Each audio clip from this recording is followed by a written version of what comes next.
trees hanging through the pines, dead air humming late at night. Back road witnesses still shake at what vanished from their sight. Missing pages, sealed recordings, names they will not dare release.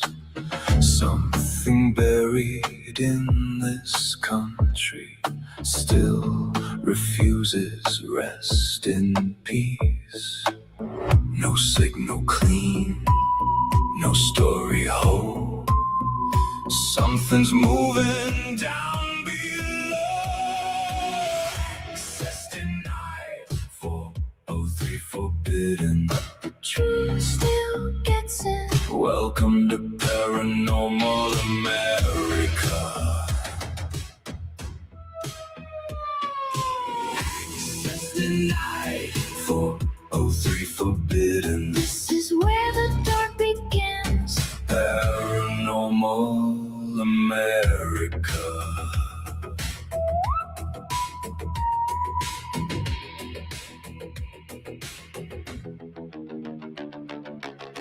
Ghost lights burning past the fence, black sedans and missing time, voices bleeding through the static, warnings buried in the rhyme.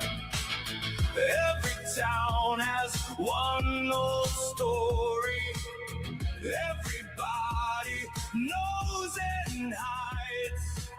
Something happened, something stayed there, something still survives. Redacted lines, a vanished name, nothing buried stays that way. Access denied, 403 forbidden. But the truth still gets in. Welcome to paranormal America. Access denied, 403 forbidden. This is where the dark begins. Paranormal America. Cold file, black tape, lost hour, wrong date, dead signal, no key, still something's getting through to me.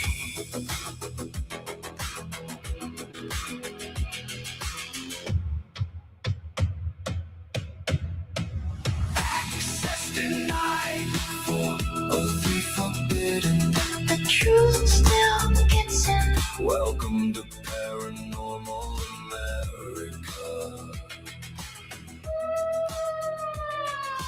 Access denied, 403 forbidden. This is where the dark begins.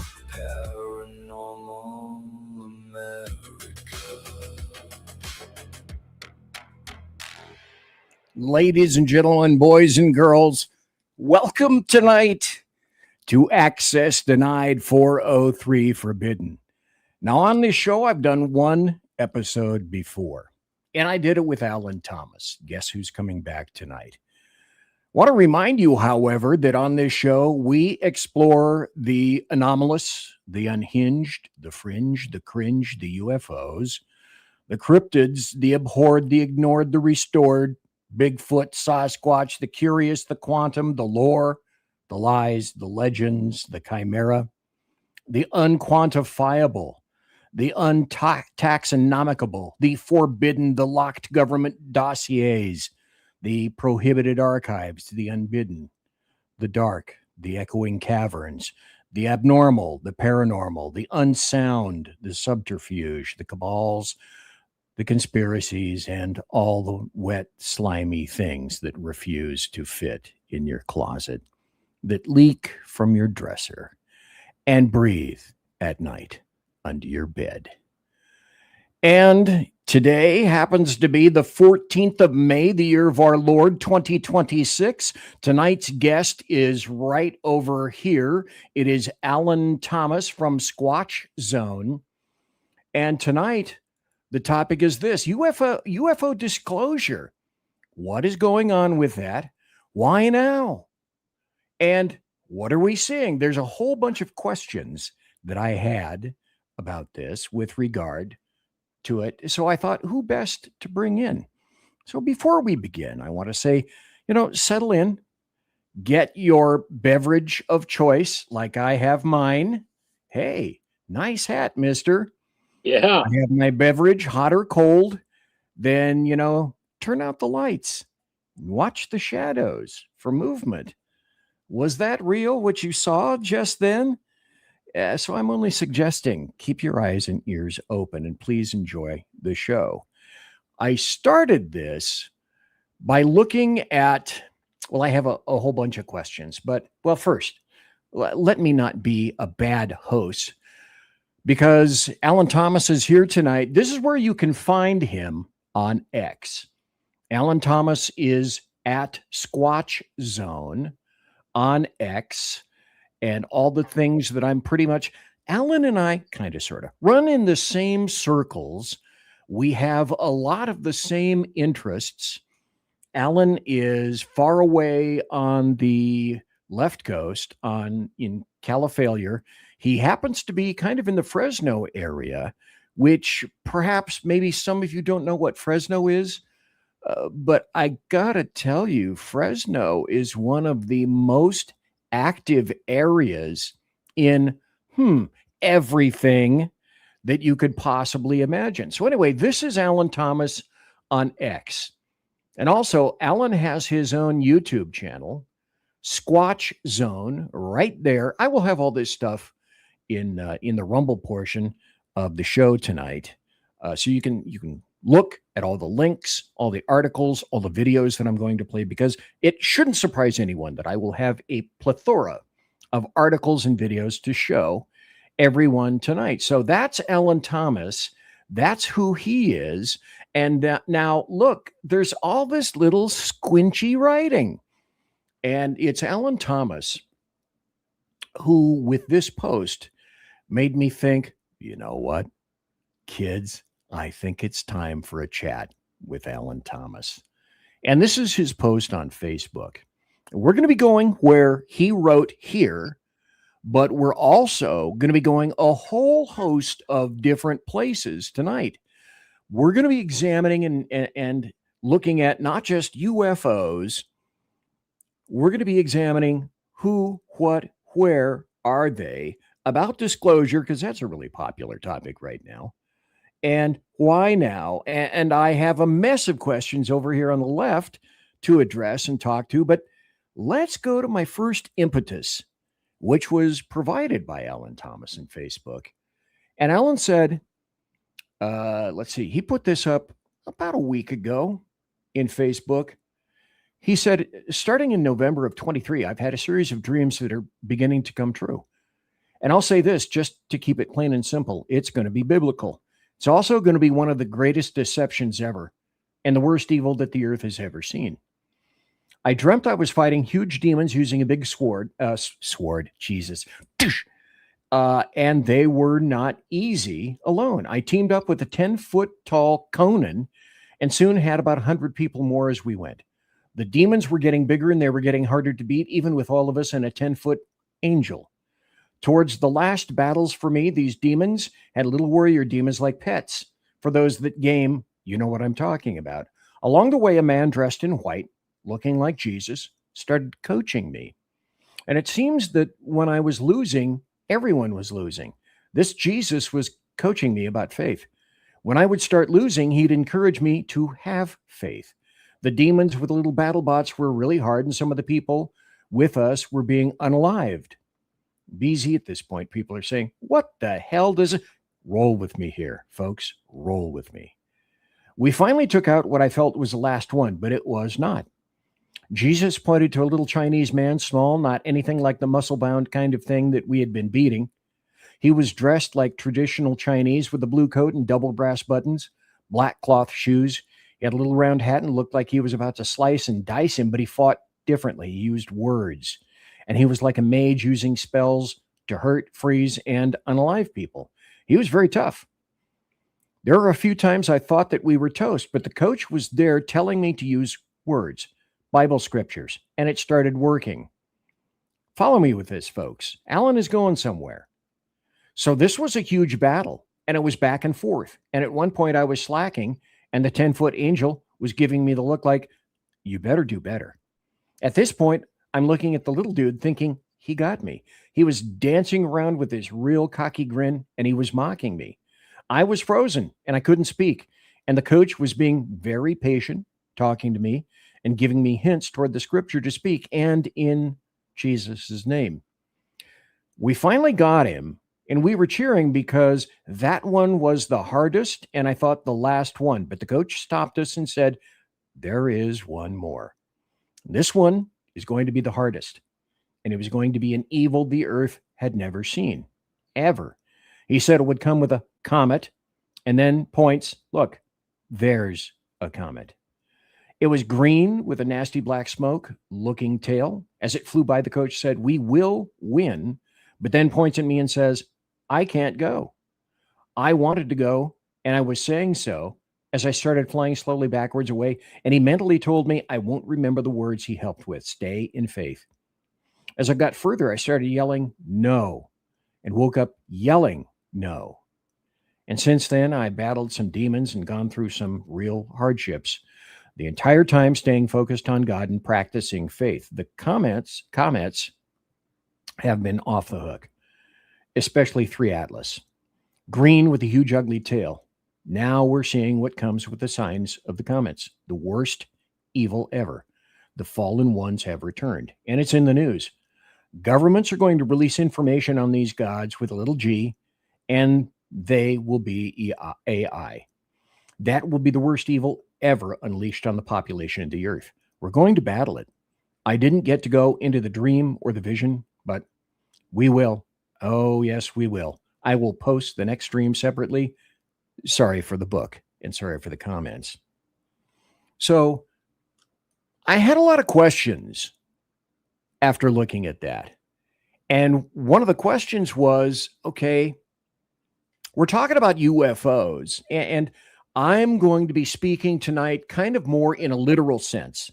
I'm going to have a lot of articles that I'll want to talk to Alan about. I'm going to have some videos that I'm going to be playing. So I was looking for a counterpoint to me, because I can't just limit my views, especially when I'm doing access denied. You know, this stuff is forbidden. We're not supposed to think about this. We're not supposed to be concerned about where these things originate. So my questions for Alan tonight will revolve around more of the physical and the practical. And Alan will be addressing, I believe, more of the paranormal, because a lot of what occurs in the Bible is paranormal, could be pushed into that category.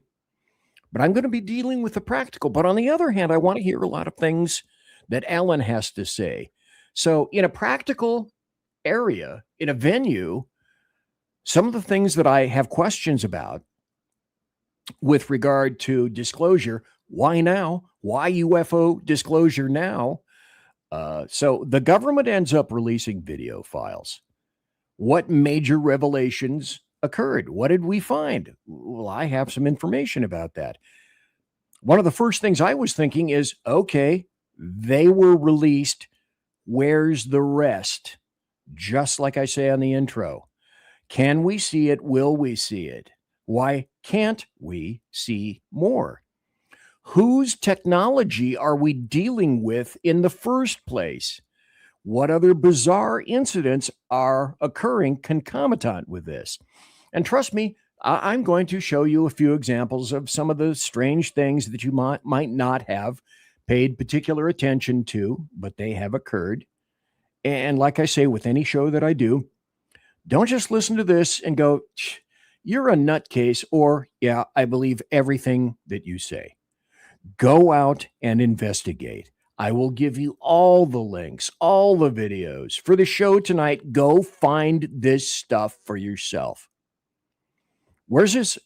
But where I also want to talk to Alan about is, where is this all leading? Where is it going? Well, I think Alan has some insight on this kind of stuff. And so I want to start in terms of practicality. And I generally do this, but I want to emphasize a certain couple of aspects with Alan. And I can't help but ask him these questions every time he comes on. Alan has died twice on the surgical table. And I have said to him any number of times, and to people who are in and were in similar situations, I said, I think this opens you up and makes you susceptible, I guess that's a word I could use, to a lot of things that people like me who have not gone through that are open to. You are willing to have experiences, and these experiences may not have been wanted by you, but now you've had them. And I think that's opened your world view about things. So, Alan Thomas, time for me to shut up and say, hey, tell us a little bit about yourself with regard particularly to what I just said. You have had some very incredible experiences, sir. Well, I actually think that I'm not special, all right? There's nothing special about me, just regular Joe, just like everybody else. Everybody has a gift that they were born with. If they can figure that out, they'll never work a day in their life if they can figure out what that is. Because in my early life, I was having run-ins with Sasquatch and things like that. And then when I was 40, this was like April 1st of 2026 is exactly 20 years ago that I died. April 26, 1986 is when I found God, and I was getting out of jail. I was a bad alcoholic. He saved me. I never drank again from April 26, 1986. And it was real embarrassing. I was in law enforcement. My family was in law enforcement, and I was in jail, and it was embarrassing. But only I couldn't stop. But God, right? But God, he saved me. Now, when I died, I'm sure that I had these special things that you're born with. I think everyone is. But then, like you say, they get turned on. And then it really began for me, really a trip. I seen shadow people, really weird things, right? And I also became closer to God, because I knew he was real. I knew the whole thing was real. I know we don't die. Everything became different in my eyes. Like, we always think, well, I'm getting old, it hurts, and I'm not long for the world, right? Well, actually, we're just like those guys in that movie. We're immortals, right? We're immortals. Our physical body is not immortal. It would have been immortal, except for what Adam and Eve did. And they put a curse on the world and on the flesh. And Jesus came back, and he bought that back with his blood. We are no longer cursed. Jesus said, oh, where is the sting of death, right? Where is your sting? It's not there. You don't hurt when you die. You're just gone out of here and into there. It's really interesting. Like with the aliens now we're, getting on the aliens now. I hooked up with Jeffrey Gonzalez with Paranormal Central. And we did a bunch of things. That's how I met BZ, and it was actually a UFO con of all things. That was fun. Yeah, it was. It was fun. And look, before I get to that, I wanted to tell you, you read that dream, right? You know where I had that dream? Coeur d'Alene. Really? In the first hotel. In the first hotel. I had a second dream in Coeur d'Alene. Wow. In the second hotel. And I haven't told that one yet. But just to let you know. So when I hooked up with Jeffrey is wanting to be famous. And I hope he does one day. I hope he does. But I'm not that guy, really. I mean, if it happens, it happens. If it doesn't happen, I'm not losing sleep over it. But I am totally interested in the paranormal. The Bible is the most paranormal thing on earth. It is. It tells you everything that's going on, and it gives you the history of it going back to Adam and Eve. And all you got to do is research that out, and you'll know what's coming on the world today just from reading that. But I didn't know if that was a fact or not, like back in, 2010, 2009, somewhere in there. And we were going to these people's houses. They would call us, and they were saying they're getting abducted by aliens. In fact, my best friend that I hang out with, they're going to go out on Saturday and go up in the hills. And he's been abducted a bunch of times. But what I found, I asked him, I started like feeling in my spirit that these things aren't what they say they are. They're not really from another planet. They've been here. They've been here all along. In fact, they're written about extensively in history. And they find things in South America and China and North America, Mexico, all over the world, right? Of these things. Egypt, the bird-looking dude, Thoth, whatever his name is, all kinds of stuff that they're doing today with DNA that is brought with these entities. And they all have the biggest similarity they have, especially when we found Bigfoot DNA, the DNA of the Bigfoot on the mother's side of the DNA, it's human. On the father's side of the DNA, it's unknown in any database. And I'm not saying they don't have that DNA. They do. They just don't know what it comes from. At least that's what they're claiming, right? That's what they claim. I think they do know what it comes from. I think that where it comes from is actually running the governments of the world and the large, huge, super mega businesses that run the world, right? I think they do that. But I ran an experiment with some of the people that were being abducted, and I told them, I had a feeling that they're not really from planet Alpha or whatever. And just if when they come in to take you, it's traumatic. They're taking their children, the mom, the dad, and the children, the whole family, right out through the wall, right through the wall. And I told them they're like terrified. They don't know what to do. They already moved 3 times trying to escape this, and they found him every single time. I told them when they come in, if you can speak, say the word Jesus. If you can't speak, say the word Jesus in your brain, and then let me know. And I told about 7 or 8 people that. 7 or 8 people tried it. 100% of the time that these 7 or 8 people said the name of Jesus or said it in their mind, the experience immediately stopped, and the aliens disappeared. And then one of them, this lady, she actually was saved. She found Jesus through this. She realized that if you say Jesus' name, there must be something to that, right?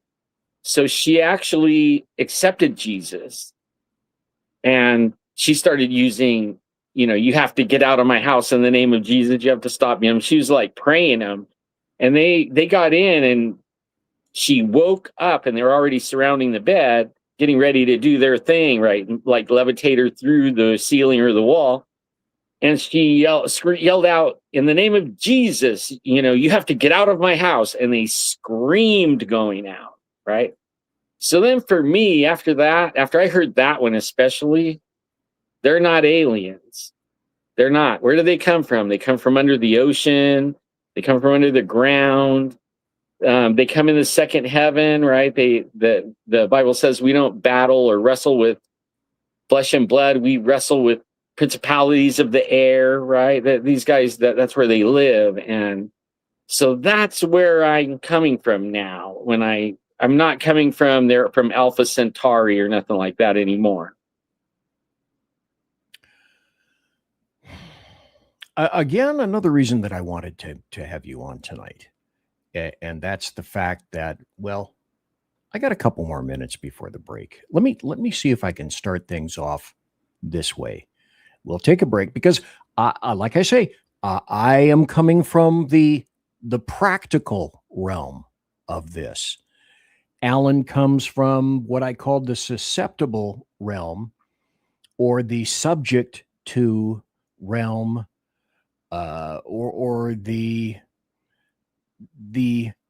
almost the invulnerable realm. But I'm mostly a practical guy, and I don't make any attempt to indicate that I'm even remotely close to being a biblical scholar, when in fact I'm mostly the opposite of that. I believe in God. That's a story for another day. Well, let me start with a practicality, with the article that I think kind of started where we're at right now. And then once this, we're going to go to some other things, some other articles, some other videos. And then trust me when I tell you, we're going to expand like a shotgun all over everywhere. This is one of the first articles that made everybody go, wait, what? This was from the New York Times, of all places. This is back December. And I'm also going to go tonight, folks, a little bit chronologically, so that you can see what I have to reveal. And then I want Alan Thomas, there he is right down below, to weigh in on all of these things. So I'm going to try to hook things into reality. We may not stay there. We may go biblical. We may go all sorts of different directions tonight, but this is back December 18th, 2017. How does a story, like they say, on UFOs get into the New York Times? And the answer for that was, well, it's not very easy, because we'll come back to this story after the break. Let me make one other additional comment. And I think, to me, in one fashion, this says everything.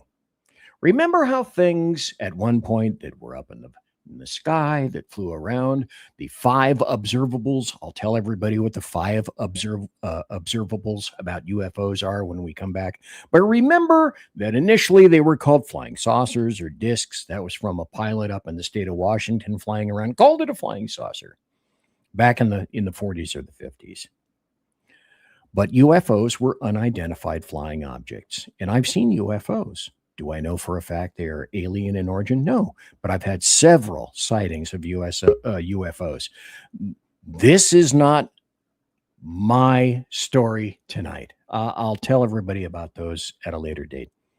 But people got embarrassed a little bit, or a lot, about UFOs. And now, they wanted to upscale things a little bit. So now they're not called UFOs. They're called UAPs. Well, wait a minute. Yeah. Okay, yeah. the UAP, they don't call, you know why they don't call them UFOs anymore? Oh, it was a bad cachet attached. No, they don't fly as how we think they fly, like flying, with aerodynamics. They don't fly. They're doing something totally different, but it's not flying. So they dropped. This is them saying this now. They dropped the UFO because it's not flying. So now it's the UAP now. Yes, and some are USOs. Yeah, Okay, right. folks. That's Folks, right. if you're not confused enough, hey, don't go away. Alan and I will be right back. Conservative media done right. You're listening to the SHR Media Network. In a world where leftists are running out of metal for the safety pins of their soothing red diapers, one man stands alone, attempting to fundamentally change America, one leftist diaper at a time. BZ, your conservative Sherpa, is guiding you through the maelstrom of Democrat leftists and globalist lies, chaos, deceit, and betrayal. Listen to BZ Saloon on select and exclusive Tuesday and Thursday nights at 8 p.m. Pacific, 10 p.m. Central, and 11 p.m. Eastern on the SHR Media YouTube channel, Twitch, KLRN, Rumble, and X at BZ Saloon. It's one great late-night conservatarian talk radio show. Be there. Aloha. Hello, friends. You have a moment so that we may discuss our Lord and Savior Minarchy? No, seriously, I'm just kidding. Hi, my name is Rick Robinson. I am the general manager of KLRNradio.com. We are probably the largest independent podcast network that you've never heard of. We have a little bit of everything, and by that, what I mean to tell you is we have news, pop culture, special events, conspiratainment, true crime, mental health shows, drama productions, and pretty much everything in between. So if you're looking for a new podcast home to grab a little bit of everything that you love all in one place, come check us out. You can find us on X under @KLRN You can find us on our Rumble and our YouTube channels under the same names. You can also find us at KLRNradio.com and pretty much every podcast catcher known to man. So again, feel free to come check us out anytime you like at KLRN Radio. It's Sean from the Edge of Liberty. Just like the Bidens, I too am moving. Only in my case, it's days and times.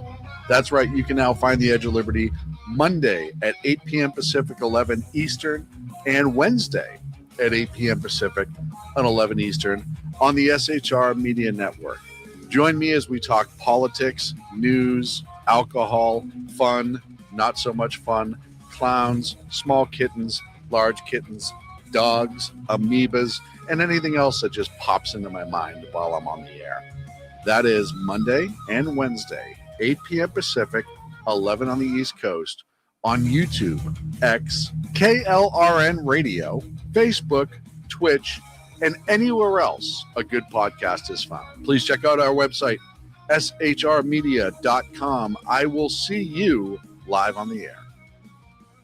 Attention, all patriotic women of faith. Yep, I'm talking to you, sis. Are you looking for high quality, super soft apparel that reflects your love for country and your devotion to God? Look no further than Carry Girl Gear. Picture this. You rocking a tee so soft it's like being hugged by a cloud, all while showing off your love for God and country. Sounds dreamy, right? Well, welcome to reality, babes, because that's what we're all about here at Carry Girl Gear. We specialize in super soft tees, tanks, and more, designed specifically for the strong, patriotic woman who proudly wants to carry their message of faith and freedom. When you shop with us, you're not just getting a t-shirt. You're joining a community of like-minded women who are proud to wear their beliefs straight on their tees. So whether you're sipping sweet tea on the porch or leading the charge for faith and freedom, do it in a Carry Girl tee. Because life's too short for stiff, boring tees. CarryGirl.com, where faith and freedom meets fashion. Independence. With that declaration, America was born. Inspired by a belief in the God-given rights of every human being, and in the good that comes from exercising these rights well.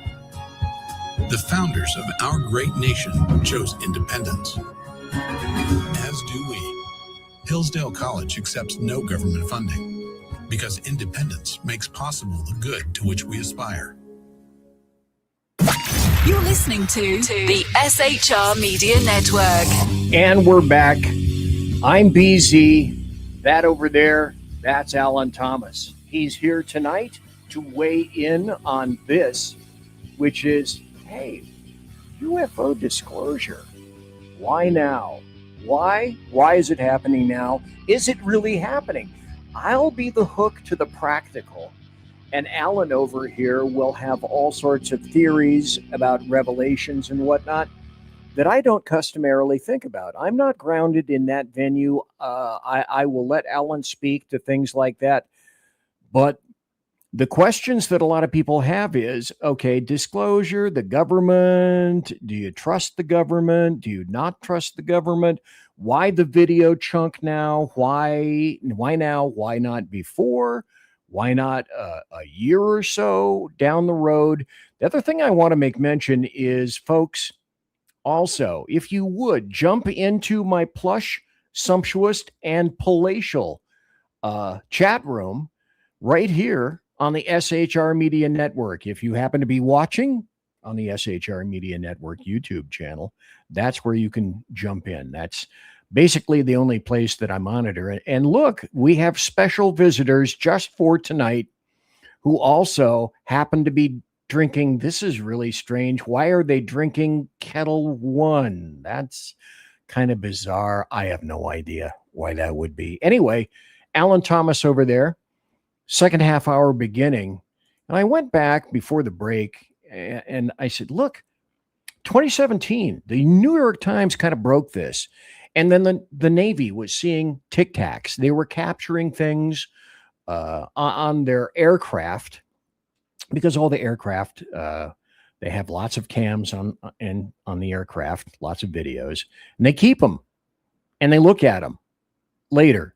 They're on sites. They track things like weapons, radar, etc. And I thought this was just a strange place and a strange time. And then, like everything else that comes and erupts, there are a lot of people that come in with all sorts of different theories. Their theory is correct. Everyone else's theory is poop. Let me advance a little bit. That was 2017. And the Navy at that time was predominantly involved. Now, what necessarily motivated the Navy to release all those videos? And if you recall, there were a lot of Navy pilots, lots of testimony. I'm not going to splay that all over the universe right here tonight, but a lot of testimony from Navy pilots who said, these things are moving in a way that I would never have thought possible. You cannot possibly have human beings involved in those things. Many, many different types of UFOs. Here's a story. This is 2019. Navy UFO guidelines and congressional UFO briefings. Basically, after following that, the Navy decided that, hey, I think we need a set of structures so that we understand when and where and how and under what conditions we're going to be reporting UFOs and UAPs. Well, the story will continue, but I want Alan to go, if he could, and continue with, well, yeah, we had UFOs, and then we had UAPs, which is unidentified aerial phenomena. But then Alan, let me point the right way, over here said, okay, well, you know, they're not always UAPs, unidentified aerial phenomena. And I mentioned USOs, unidentified submersible objects, because now there was video that was released by the Navy and various other military aspects of these items going from the sky down underwater. Alan, if you would pick it up there. Well, to go back into a little bit of history of research, when I started, actually before getting with Jeffrey Gonzalez and Paranormal Central, I had a ranch in the foothills and I seen some things. And I had already seen the Bigfoot, so I'm always asking people about that stuff. When the internet came on, every kind of information, I had already researched the libraries and everything that I could glean from there. And then the internet came out, and then it was on. And there was all kinds of information, Dulce bases and reptilians and, oh man, just everything. And when it became clear of these whistleblowers back in the like early 90s, mid 90s, was the governments were already had some of this stuff like the Tic Tac. That might be ours. And a lot of the stuff they're showing us right now might be ours or theirs, right?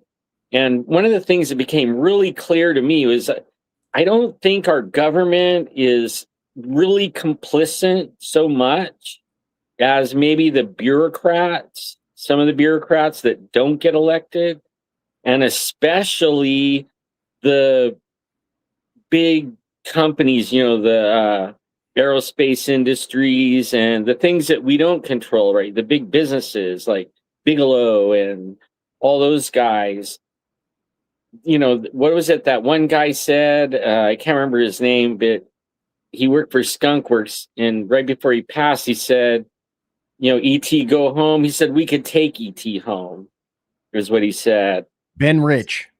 There you go, Ben Rich. He was a great friend of Kelly Johnson at Northrop. Kelly Johnson, like some people say, Tesla was so inhumanly smart, he might have been an alien.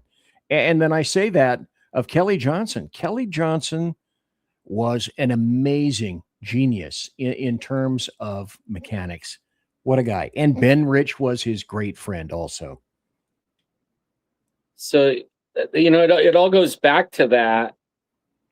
And today, like, I think the world that we're in, you know, going to the UFO cons and eating you know, like consuming the internet, everything that comes out and going after everybody's personal stories. It's even easier now because now there's so many people taking Bigfoot stories and UFO stories, and they have complete channels devoted to it, you know? Oh, sure. And then they're making money off it too. So some of it you can't even believe there. Now with AI, you can pretty much dream up anything, you know, and even make a video that looks like it is the real thing, you know. Listen, if you have a guy that's my age making AI stuff like this, you know, kind of poking fun at UFOs, but then for tonight, I decided that I was going to make this indicating, hey, is just how close are we? Because I've seen a TR-3B, I believe, or what may be the equivalent of that, at least 3 times. So today I got on Grok and made this. I'm 76 years old. I'm a techno moron, a Luddite, but even I can make this thing right here with USAF symbols on it, embracing an alien and a dude in the CIA jumpsuit. If I can do that, what do you think the potentiality is for somebody that's way smarter and way younger than me? It's amazing, isn't it? Heck, you make Luddites look like clogodites. How do you say that? You're actually pretty brilliant there, yeah, man. Perhaps I am a troglodyte. You're way above that, you know. You're way above that. I can't even do what you just did. I could tear into a computer, but I can't. I'm not good at making this stuff. Okay. One moment, please, while I interrupt the program just for this. I don't have the photo available, but just over this desk, over there, behind the big screen that I'm looking at right now, big 49-inch Samsung, is a computer called the Black Pearl. And the Black Pearl was assembled by, let me point the right way, the Black Pearl was put together by this guy right over here, Alan Thomas, when he visited the house. I'm sorry to interrupt. Props were necessary, okay? That's still a nice computer today, isn't it? It still works great. Mm-hmm. Yeah, it's probably still better than what a lot of people are buying off the shelf. Amazingly. Hey, I wanted to throw this on the screen here just for a moment. I talked about it earlier before the break. The 5 observables that I think were applicable to the things that I saw. And the 5 observables are with regard to, and folks that are listening right now, live or in podcast, if you have seen a UFO, UAP, up in the sky. I doubt very many people have seen USOs. But if you've seen a UAP or a UFO in the sky, I want to refer you to these 5 observables and then ask yourself this question as I read them out to you. Did any or all of these things apply to what you saw? And this will tend to lend credence or not to whatever it is that you happen to have observed. The 5 observables is used by a guy named Lou Elizondo to describe the traits that are generally shared by some, but not all, UFOs, UAPs. They tend to have some kind of an anti-gravity movement to them. They seem to be able to generate, if you read Bob Lazar, if you watched anything about him, he was in a warehouse or a big hangar with a UFO that seemed to generate some kind of anti-gravity lift. And then that anti-gravity would be without or with these things too, without propellers, without wings, without rocket propellant. And so if you saw something, did that apply? Instant acceleration.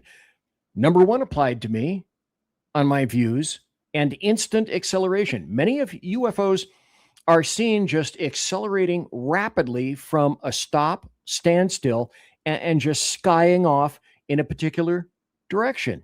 And you and I both know that if there were a human inside there, the G-forces created would turn whatever person was in there to just tissue. And hypersonic speed without signatures. This is the 3rd observable. And again, I continue to say, see if these match what you saw. UFOs, they've been seen traveling at several times the speed of sound. And hypersonic speeds should create massive sonic booms. But if they were, did they? With whatever you were seeing. If you saw an object moving rapidly away in our atmosphere, absent extenuating circumstances, you should have heard a sonic boom. Did you? Most UFOs and UAPs tend to travel silently. And then there's the 4th, which is low observability. That is to say, somehow people miss them. They avoid detection, maybe cloaking or something of that nature. Radar sometimes has a difficult time seeing them. There have been any number of incidents involving airline pilots. Oh my God. If you're an airline pilot that's seen a UFO, holy crap, shnikes, would I ever like to talk to you. But they avoid radar. They avoid appearing on visual instruments. And then if they are detected, then sometimes they disappear again without any kind of warning whatsoever. And then this is the other one that I think Alan will probably note. What some people like Lou Elizondo say, trans-medium travel. And like they travel between space and air and water. And what that means is technically, because I'm kind of the techno guy in terms of I'm a U.S. Air Force baby. I'm a military baby. I was around aircraft all my life, completely. And that means that these craft, and again, ask yourself, okay, is this another observable that applied to me? It seems like they can withstand a massive width and array of pressure from, say, the high pressure of the ocean, depending on how deep they dive. Reminds me of the movie Abyss, which was pretty cool. And to the low, almost non-existent pressure of space. And it seems like they can maneuver through all 3 mediums. And so those are the 5 observables that I've just displayed for you. How many of those applied to the things that you saw? Alan, point the right direction, BZ. Alan Thomas, you have said that you have seen UFOs. Were any of these criteria, were these things that could be applied to the whatever it was that you happen to see? Well, last night I stepped outside, and because I've been getting people sending me videos. I have several videos sent Really? to me over the last couple of since they released this information, right? And they put it on a government website, and everybody's been outside watching. And I have several videos from Wisconsin and Texas, California, here in Fresno. And the last night, so I go out like after dark, and I stand out there an hour or so and just watch where I could see the most sky. I haven't seen anything the whole time until last night. Last night, there was a planet, a real bright planet. I'm like, wow, that's like brighter than Venus. And then I thought, wait a minute, Venus, that's the wrong. I've been going out every night, so that's not where Venus is. So I looked over at Venus, and it was where it was supposed to be, and it was not as bright as this thing. And I looked back over to it and was looking at it, and it wasn't moving or anything. And then all of a sudden, it just disappeared completely, just gone. That made me sit out there another hour waiting to see if I would see anything else. About 30 minutes later, I think I was seeing a satellite, but I'm not sure. It wasn't flashing. It was pretty high in the sky, and it was moving west to east. But I'm thinking it was a satellite, but I don't know. It was silent. It was pretty far, though. Anything that far would have been silent. So, but I did see that, and some of the ones I saw in the mountains camping that were right over the ridge, and they were just red lights, like orbs. They were silent. They moved really fast. They could sit still, and then they would just jet off just at super speed, and you never saw them again. The same with these ones, the white orb looking ones. I seen one of those, and I thought it was a star. It was like in the 80s, and I went to the Starlight. First star I see tonight. All my kids are all real little, and I was doing that. We're all looking at this only star, and then it zigzagged and boom, gone. And so that's my encounters, and yeah, they fit at least one or two of those. I have to admit, meeting yourself and your other member at the SAC UFO Con in 08, 07, 08, somewhere around there. Somewhere in there. Yeah. I don't remember exactly where, but while we were there, a lot of people were taken outside at night, and a couple of folks had NVGs, night vision goggles, and passed them around, said, hey, look up there. And until I had my hands on an NVG, I had no idea what's moving around in the atmo up there. Now, granted, of course, a lot of that is debris. Some of it is going to be satellites. Some of it is going to be discarded rocket carcasses. Some of it is going to be the station. Any number of things could have occurred. But until that motivated me to get my own pair of NVGs, which you and I have seen and used when we went to a conference in Jackson, California. Yeah. And then you came here to my place in Nof, Idaho, and we used the NVGs, and they're just a hoot and a half. And you have no idea all the stuff that's up there in the atmosphere waiting for you to see. And that's when I saw my UFOs, my 5 essentially in a row in about 2 months, 3 months or so. It was all during Wuhan 19. And then, what do you have? You have all the time in the world to go and look up. Look up.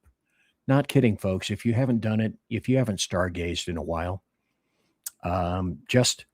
hey, you don't have to have NVGs. You can. I've seen the coolest. I've seen the coolest UFO in your backyard using those goggles, and it was going in and out of the clouds. The clouds are like broken clouds, so there was stars and clouds and stars and clouds, and this thing was going around the clouds, and it would go way out and then it would come back and then it would go between me and the cloud. And I thought it was showing off for me. I couldn't see it with my eyes, but I could see it with those goggles. I sat out there probably 2 hours with that out there. That's the coolest thing, man. Oh, If you ever could get one of those, get one of those. Oh yeah, they are an absolute revelation. But it's still, if you haven't, and I understand we all have hectic lives, and I know I'm going off on a tangent, but if you haven't been outside, and the nice thing about being in North Idaho, where I am, is the light pollution is minimal.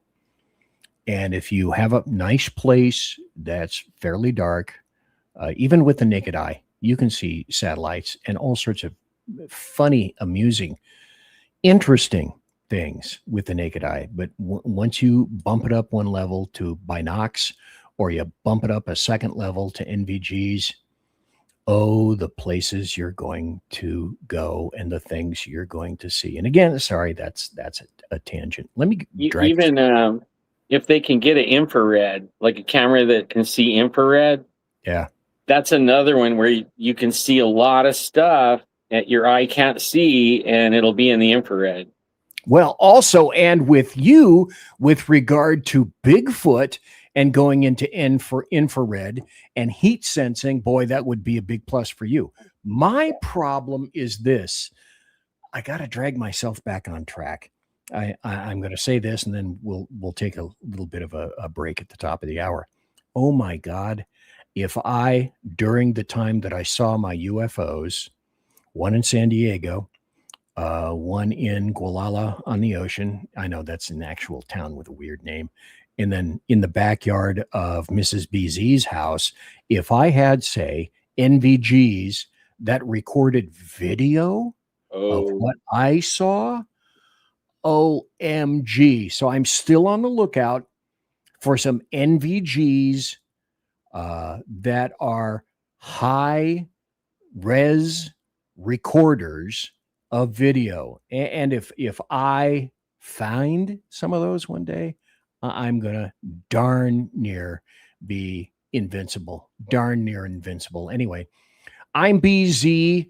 That is Alan Thomas over there. We're going to take a break, and it's time for you to also take a break, and we're going to be right back after this. Conservative media done right. You're listening to the SHR Media Network. Listen in to the Reaver of Common Sense, where we cut through the noise of news and politics with a show equipped for bombast. Tune in Mondays and Fridays at 9 p.m. Eastern, 8 p.m. Central, and 6 p.m. Pacific, featuring a refreshing dose of reality. Jersey Joe fearlessly tackles the tough topics with no nonsense. Just pure common sense. Visit shrmedia.com, where you can hear the Reaver of Common Sense in action. He may not always be polite. He may not always be refined. But one thing's for sure. He always tells it like it is. Are you looking for a way to boldly express your faith and love for your country?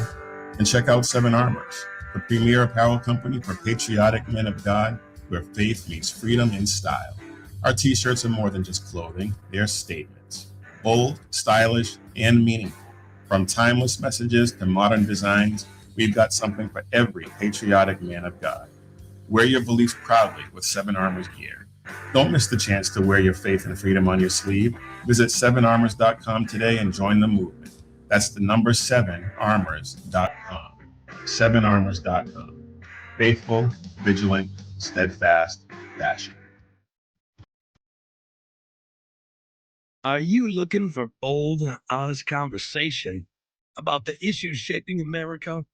Well, let me welcome you to Unleashed 101 with Jeremy Hansen, where we take you beyond the headlines. We dive into politics and culture, struggles of everyday life. It's raw, real, and unfiltered. If you're ready for truth with a punch, pull up a chair and join us. That's right, Unleashed 101, where real talk feels like home. Find us at unleashed101.com, Spotify, Apple Podcasts, iHeartRadio, and more. We look forward to seeing you. Unleashed 101 with Jeremy Hicks.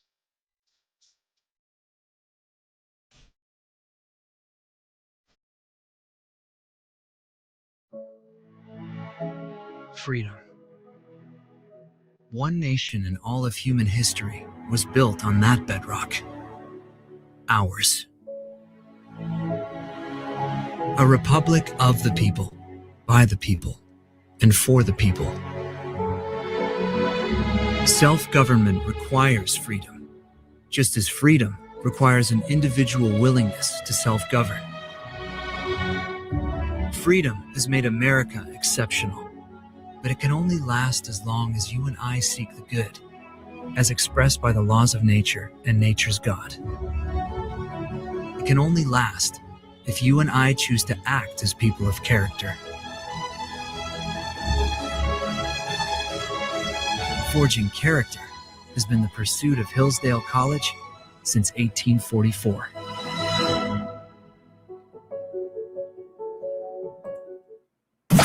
You're listening to the SHR Media Network.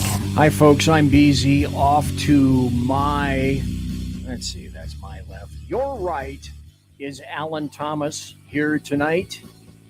And Alan and I are talking about this tonight. UFO Disclosure. Why now? We may or may not be going into some overtime.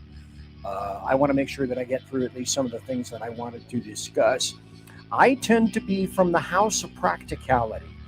Alan is here because I think he has a really great concept and a widening discussion of what these things are, UFOs, and what they may not be. Now, Matt in the chat said some people are postulating that they may be Nephilim. And I said to Matt, hang on one moment, because we may be going there. Before we go there, I want to I want to continue with a little bit of the practical, so to speak, because this is a story back 2 years ago.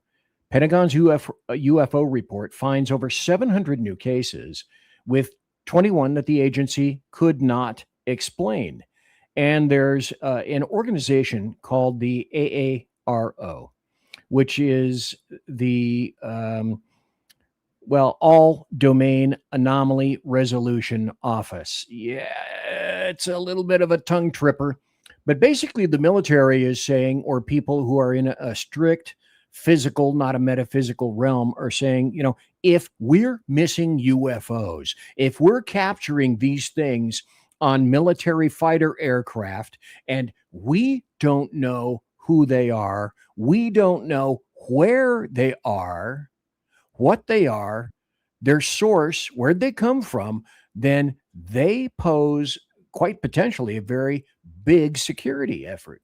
If we, the military, see something that comes, it goes, it disappears, it leaves at prodigious rates, maybe the military is saying, I think we got a problem here.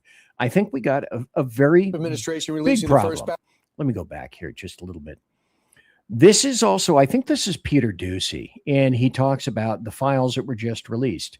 And I'm going to tonight show you where, folks, you can go to find these files. You can go see, I'll put the link up in Rumble. You can go there and skate to your heart's content throughout all of these videos. But let's start with this. Fox News alert, the Trump administration releasing the first batch of files related to UFOs and alien life. So is the truth really out there? Senior White House correspondent Peter Ducey joins us live with the details. What have you learned, Peter? Good morning. So a White House official left this hard drive on my desk overnight. You can see on it, it says AARO files copy 203. That is the All Domain Resolution Office copy 203. Or at least he can say that. This is the first big batch of UFO disclosure ordered by President Trump. Some of the clips and videos on there have popped up different places before. Some of them have not. And we have been going through this all morning and overnight to try to put together some of the best videos so we can all look at this together. This is a world exclusive right here. So let's go to the first clip over the skies of the United Arab Emirates in June 2024. An inverted teardrop with a vertically linear trailing mass, as described by the War Department, suspended below. The War Department cannot say for sure what this is.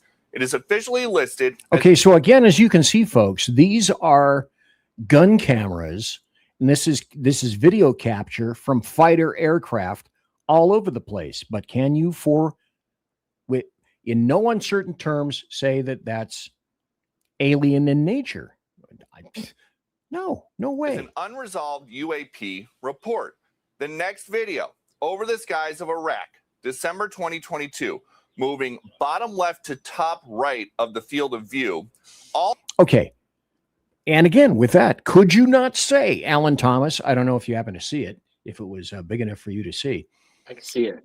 Okay. Could you not say that was, I don't know, a balloon in a high wind?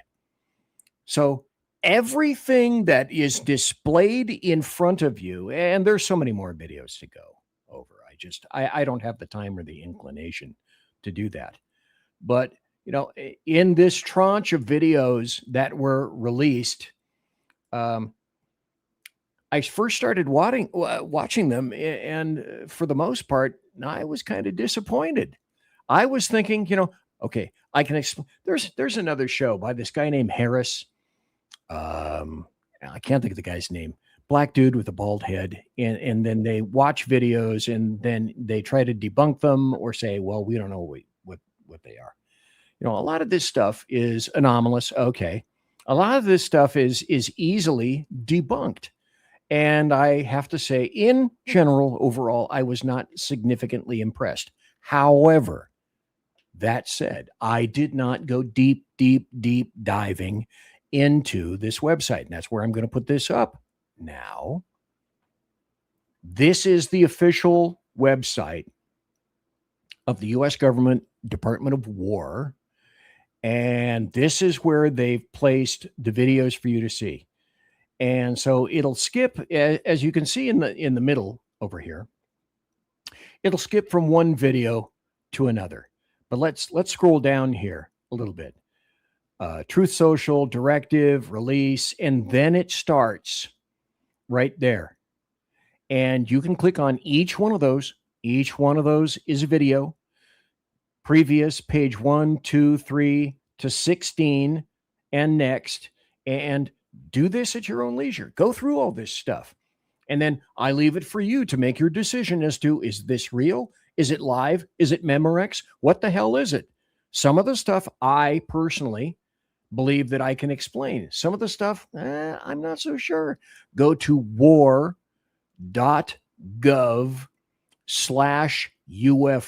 to see all this stuff. It'll be up on Rumble. war.gov/UFO. war.gov/UFO. It's there for everybody to see. You can go through all that stuff. You make your own decision. The other thing I want to mention is this. And once I put this on the screen, I think Alan Thomas is going to go and say, stand back, little boy. This is where I come in. And so there are some people that are saying humans are not from Earth. And this is just one thing that I want to throw out into the mix, into the ozone for tonight. Yay or nay, Alan Thomas, bunk, debunk, you're on, sir. Well, let me say something about the last website. Okay. When that landed, I was pretty excited. And I went through every one of them with a fine-tooth comb more than once, right? Cool. And a lot of them, they already were debunked. And then a lot of them, they already had showed, or it's been in some of them I seen that were uploaded on the internet in the very beginning from the 50s, right?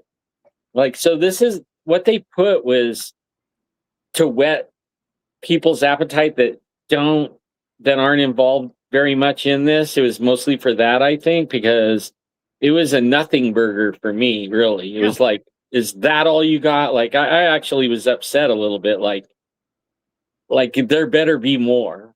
That's how I felt like. And that's the first thing I thought is, okay. But again, we set expectations, ratchet them up perhaps a bit too high. And at the conclusion of just the handful that I happen to witness, I went, okay, that's been debunked. That's debunked. I know what that is. This is not impressive. And of course, I admit I didn't go through them all, folks. You do that just like Alan did over here. But Alan says, meh. Yeah. Now for the website, for the one you just loaded about the humans, I know God created other beings and there's probably planets with other life on it. Okay. I have a feeling they're probably more like us and not getting around, all over. Okay. I hate to throw the cat in the toilet on you right now because the cat is going to be splaying its paws out like this and does not want to be flushed. But isn't this going to piss off a lot of people who are religious, saying that there are only humans on Earth? That's it. I have spoken. If you're the one that just goes to church so that you're trying to get right with God, right? You're trying to get right with God. So you're doing all these things that you think get right with God, and you have built this belief system of the church, what the church people teach you. And I would say like, oh man, in the 90 percentile are teaching people wrong.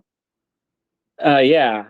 But the ones that are biblically based and taught, actually research the scriptures and also research history and what is out there, because you have a curious mind, they're going to be like me. It's going to be like, like they got to have more. It's like the government's been doing that since Trump came in.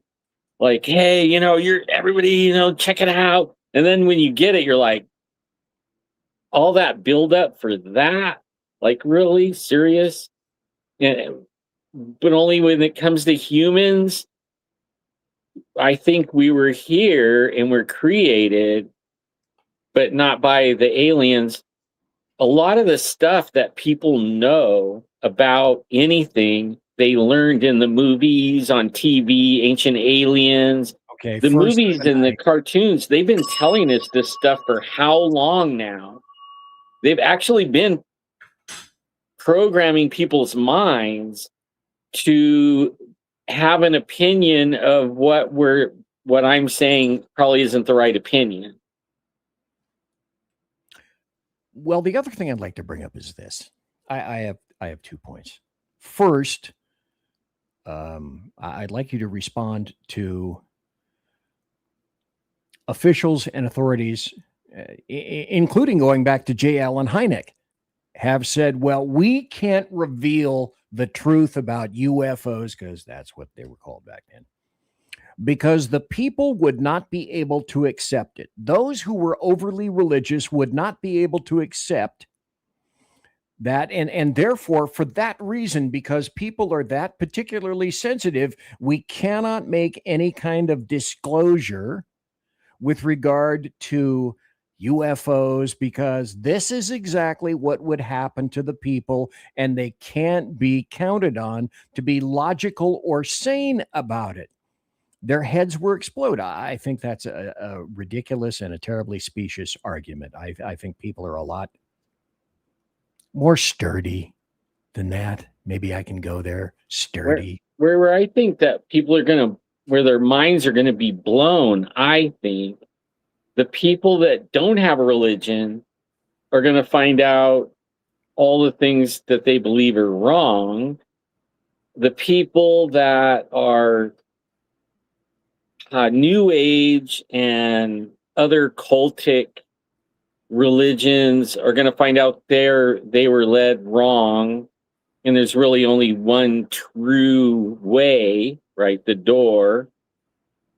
And I think that's what's really going to upset the apple cart when it comes to this stuff, that everything they read in the Bible word for word about the Titans, even what they call mythology, the giants that were in the land and the little gods, and they all did the same thing as the Bible said. It's not Greek mythology. That's actually those guys on the earth, and that's what they did, right? That it might be embellished a little bit, but probably not much. The other thing I want to throw out into the mix, into the ether, is my relationship with religion. I've done shows on this in the past. I'm not a big fan of organized religion, in particular. I'm not a big fan of religious leaders at lecterns and podiums.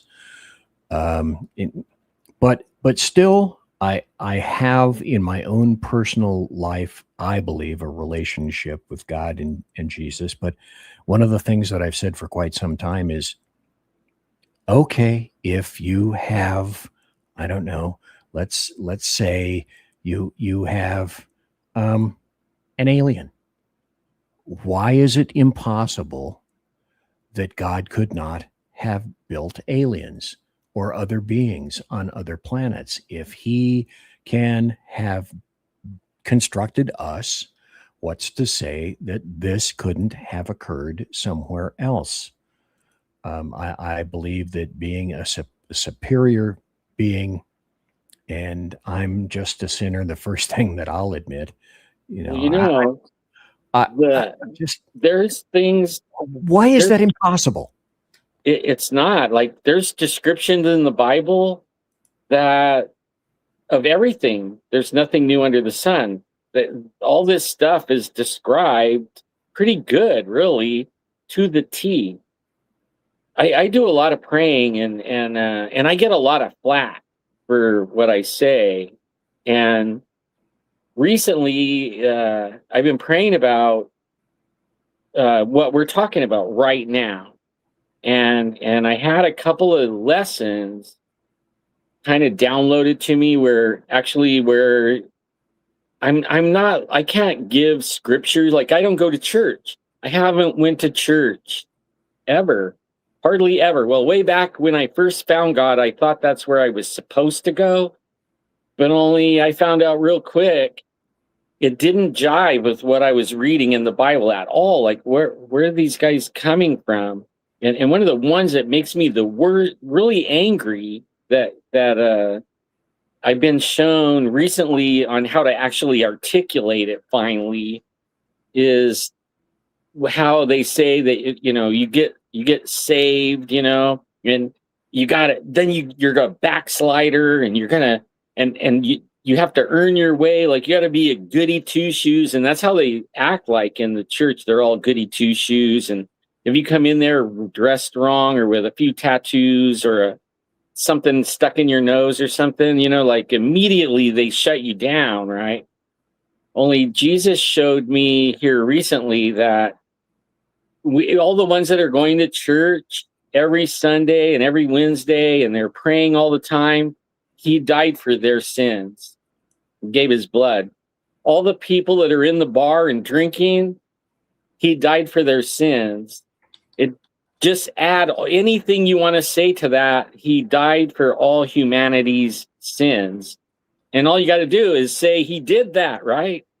You can't earn anything. You can't be good enough. You can't say enough amens. There isn't anything you can do that he already did it by he loved you before you were even a thought, and he loves all humanity. So he already did it on the cross. All we have to do is say, thank God he's merciful, and he went and did that because he loves us. That's it. Just accept it. You're on your way to heaven. You're on your way to be with him. You don't got to quit drinking. You don't got to quit shooting up. You don't got to quit cussing. You don't got to quit hanging out at the bar, whatever. You don't got to quit going to church. You don't got to start going to church. You don't got to do anything because he already did it for us. And he loves us that much that he won't remember when you're standing in front of him, because this is a school. we're learning things here. We're learning, and some people just went a little sideways and some people didn't. And he's showed me that here recently, that because I get a lot of people getting after me on what I believe or say, or, especially if I'm going out to look for Sasquatch, like good Christian doesn't go look for demons. Like there's so many things that people say, and God created every last single thing that you see and I see, and things we didn't never see yet. Let me hold that word. I want to come, Alan Thomas. That was almost the perfect time and place to make that observation. I want to come back to the D word. Okay. I want to bring this back to a little bit of practicality just for a few moments. And I made these tonight, kind of in jest. Yeah, I did that because I could. And then I got a little bit more serious with this. That's cool. I've seen what I think are these, similar to, but maybe not exactly like TR3Bs, meaning that we may have acquired a certain amount of technology from certain places. And then I decided I was going to go a little bit further tonight with going to Grok and creating some AI.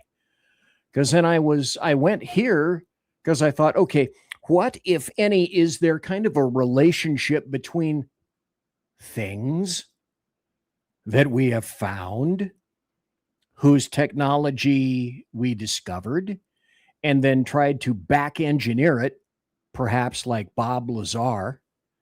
And what's the relationship between us and craft and things we can't explain and beings we can't explain? There's so many.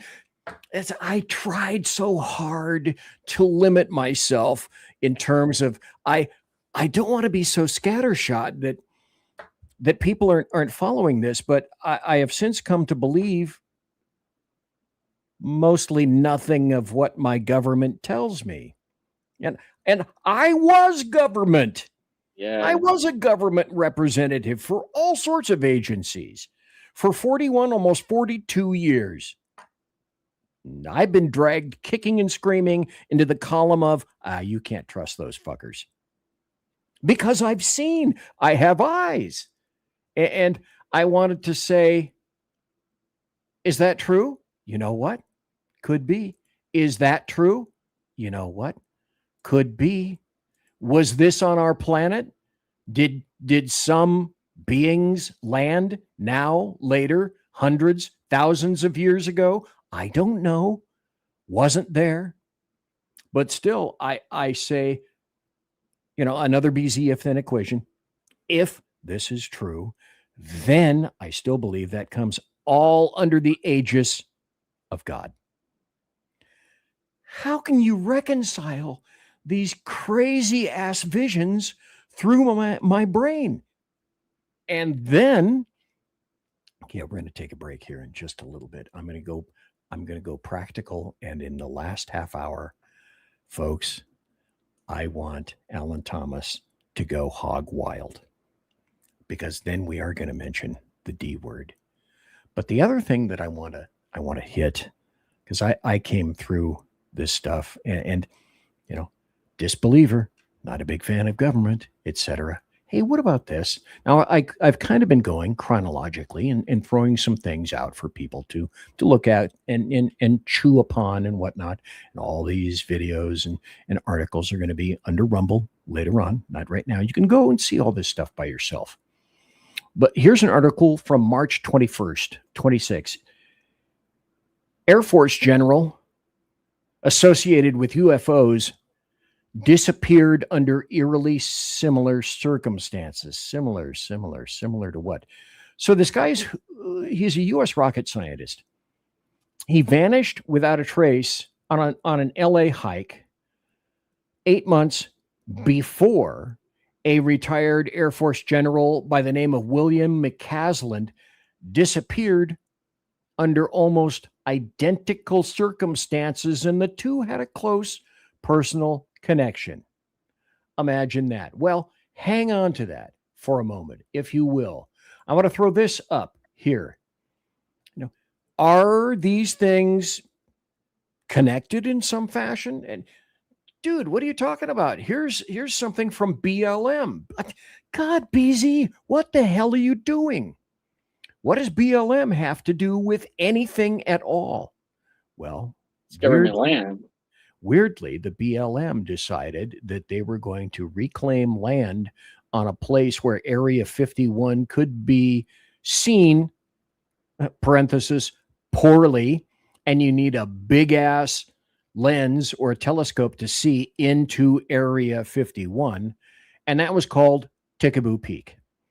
And go on YouTube. You can go all through the stuff of people that have been there and been around. But all of a sudden, March 25th, 2026, the BLM closes Tickaboo Peak. And that's basically the last halfway sensible viewing point that you have of Area 51. Where are you going, BZ? Here's another one. Now, this is from military aviation. This is an aviation site called The Aviationist. Hey, look, Tickaboo Peak, legendary Area 51 viewing spot closed by the U.S. government. 22,987 more acres of formerly accessible land scooped up by the government. Now they're saying, the government is saying, of course, oh, this is temporary, right? Meaning remaining in effect for a minimum of 1 year or until conditions are reassessed and determined safe for public use. Safe. What does the government do when they want to talk about things where they'd rather we not pay attention? It's for the children. See? It's for our safety. See? What safety? What if all the things we're seeing right now, this is something God's been dealing with me about.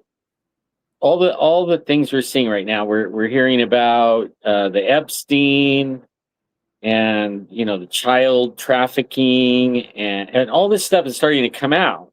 The banking, bankster stuff, the IRS, the UFOs, the world, everything's on the world stage, the wars and all. What if it's all related to what I think is coming? And what if I could trace that back all the way back to Genesis in the Bible, the first book? And I think I can. You know what? I think you probably could too. Now, when we come back, we're going to take a break. This will be the finest break, finest. Well, perhaps it is the finest break of the show because you're not watching me, the old guy. But it will be the final break of the show. At the top of the hour, we may or may not need some overtime. I don't know. I'll mull that over. Mull in my brain during the break. I want to go and continue with a few more minutes of the practical side and show you some more articles. And then I would like to have Alan Thomas, if he could, try to assemble a bit of what we've been discussing tonight into a consumable but relevant, but a position that perhaps we need to consider. That's why Alan Thomas is here. He thinks out, okay, box, don't meet BZ because I'm not out of it. Box, out of it, meet Alan Thomas. And I am here will use the D word. I will love to hear Alan use the D word because he has some very, I believe, serious thoughts about that. And we're going to take a break, come right back. We'll get a little practical for a moment, and then the practicality might very well end for a while. I'm BZ, that's Alan Thomas. Come right back, please. Conservative media done right. You're listening to the SHR Media Network. Listen in to the Reaver of Common Sense, where we cut through the noise of news and politics with a show equipped for bombast. Tune in Mondays and Fridays at 9 p.m. Eastern, 8 p.m. Central, and 6 p.m. Pacific, featuring a refreshing dose of reality.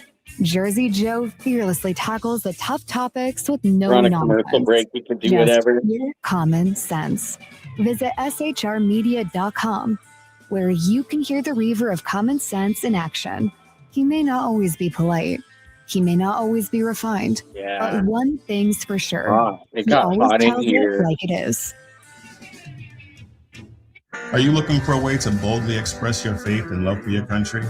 And check out Seven Armors, the premier apparel company for patriotic men of God, where faith meets freedom in style. Our t-shirts are more than just clothing, they're statements. Bold, stylish, and meaningful. From timeless messages to modern designs, we've got something for every patriotic man of God. Wear your beliefs proudly with Seven Armors gear. Don't miss the chance to wear your faith and freedom on your sleeve. Visit 7armors.com today and join the movement. That's the number 7armors.com. 7armors.com. Faithful, vigilant, steadfast, passion. Are you looking for bold, honest conversation about the issues shaping America? Well, let me welcome you to Unleashed 101 with Jeremy Hansen, where we take you beyond the headlines. We dive into politics and culture, struggles of everyday life. It's raw, real, and unfiltered. If you're ready for truth with a punch, pull up a chair and join us. That's right, Unleashed 101, where real talk feels like home. Find us at unleashed101.com, Spotify, Apple Podcasts, iHeartRadio, and more. Coffee time. Did you know that? Yeah. Always coffee time. With Jeremy Hayes. Always time for coffee. Always.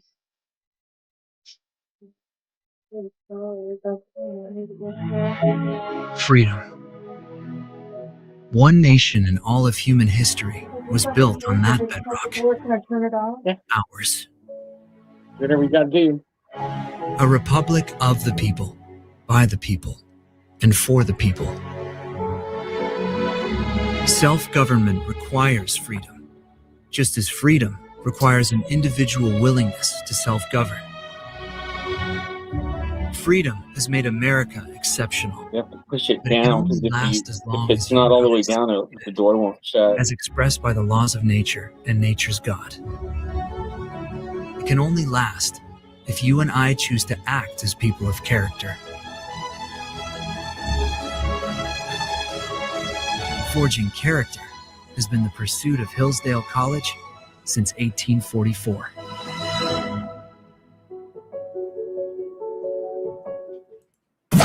You're listening to the SHR Media Network. Folks, I'm BZ. Thanks for being here tonight. I'm in the saloon. So is Alan Thomas. Alan Thomas is the gentleman. God, it's so difficult to point backwards. Alan Thomas is this guy over here. He's my guest tonight, and the show is Access Denied, 403 Forbidden. We're talking about UFO Disclosure. Why now? I want to go through a few practical things, if I could first. And then I want to try to have Alan Thomas kind of assemble things towards the end of the show, make them all dovetail, because a lot of this stuff doesn't make sense. But my part of this is to throw the practical in there, because I deal best with that. And Alan's job is to be here and bring some things into and onto the platform that I don't necessarily think of or about. Now, some other people in chat were saying, we're not the only people that are having this kind of thing going on right now. There's some folks in China. There are some scientists in China that have magically disappeared. Here is a Daily Mail article. Again, I'm going to be mentioning the Times and the chronology of this all, because I think that is an important part. This is from April 16th this year. Of all places, from the Daily Mail. One of the things that I've said about UK media is that sometimes you'll find more information from the UK media, willingly, perhaps not willingly, I don't know how or why, than the American media maggots will tell you here in the United States of America. This is a UK Daily Mail article talking about secret UFO files. Dead Los Alamos chief's secret UFO files revealed in stunning drop. 100% true. So there's a senior cybersecurity dude at one of America's most secretive nuclear laboratories left behind files after his death that an insider has claimed revealed the U.S. government has long been studying UFOs. And the guy had memos, reports, images, and they were discovered among the stuff of the former head of, this is weird, cybersecurity at Los Alamos lab. And that happens to be in Mexico. And this gentleman was talking about the nuclear triangle, UFO lore, and this discovery was passed to a guy named Jeremy Corbell. That's Jeremy Corbell right there. Again, read this at your leisure, if you will. But this is, a lot of this is timed. It's linked inextricably. I cannot think of another way to quantify this. Here's another article, April 22nd, the next day this year. At least 10 people tied to sensitive U.S. research have died or disappeared in recent years, sparking a federal investigation.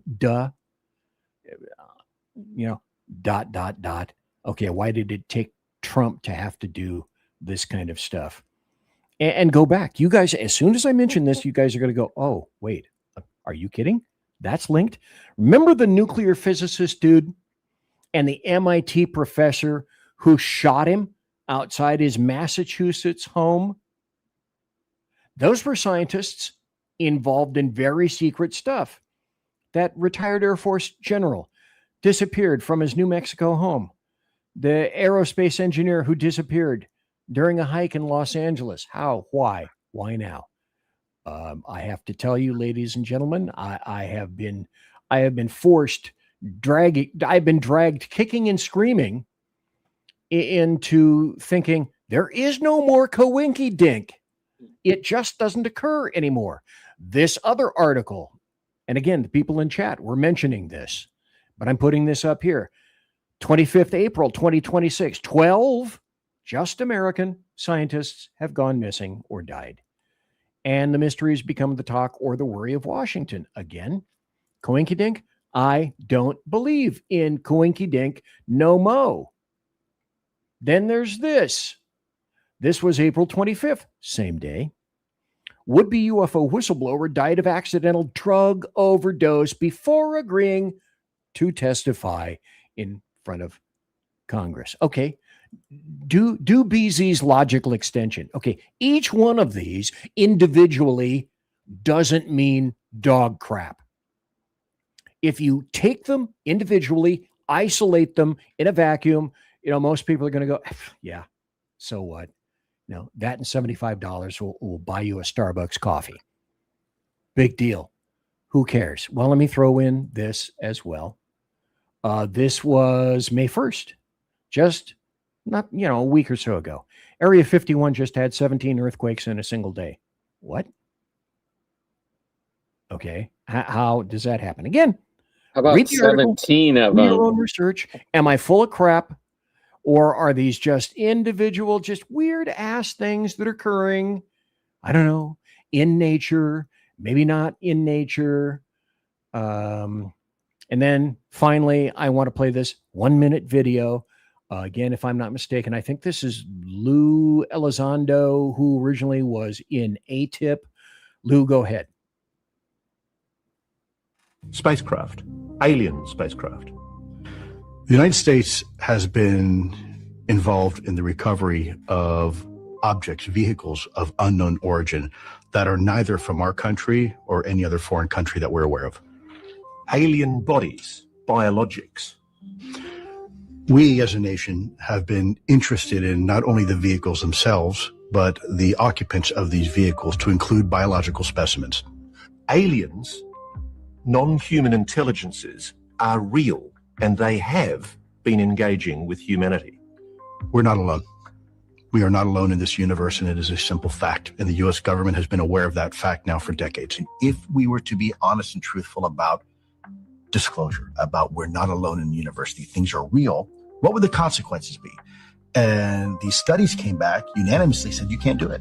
The American people are not ready to have this conversation. It'll cause civil discord, and it'll upset the population. See, I don't think so. I don't believe that that's a true statement. But again, that's me going on the practical route of it all with, some of the things that I explained earlier. Folks, and again, this is what you've been waiting for. The act you've known for all these years. This is where I let Alan Thomas rip. And I'm going to do that, potato chip, with this article right here. This is from Christianity.com. Here's the article. Alan, do you have anything to say about this? Christianity.com says, are aliens demons? What does the Bible say? Alan, what does the Bible say? Well, the Bible says there's demons and fallen angels, and they're all creations of God. The government, and I think why some of these people are being removed, is because they want a certain spin to come out with this. Like, they want it to be aliens. They want it to be, that's what they want everybody to believe. Where they're going to have a problem is with people that know that's not true, because you can dig up stuff in South America, Mexico, all around the world, China, of these beings and flying ship drawings and caves. And I mean, like, it goes way back. These things have been here. They didn't seed our population. They are actually the fallen ones, the demons that the Bible talks about. And in the Bible, it talks about, and it gives some time frames. There's hints in the Bible of when you'll start really seeing this come in. So, and it relates it back to the days of Noah. In the days of Noah, there was titans, there was giants, the fallen angels, or what people, they wanted everybody to worship them. So they came to actually help humanity, but then they wound up seeing the women, and they're like, oh, let's have some of that, because they can shift their body, they can change.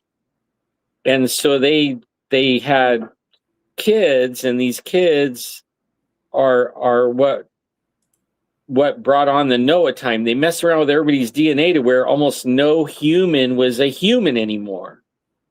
They were all, the bloodline was messed up.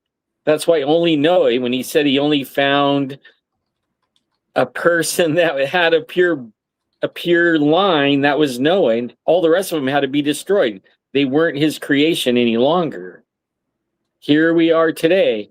It starts talking about when you see Israel become a nation, which happened in 1948, that's your signpost, right? That's when you know that you're coming into this time.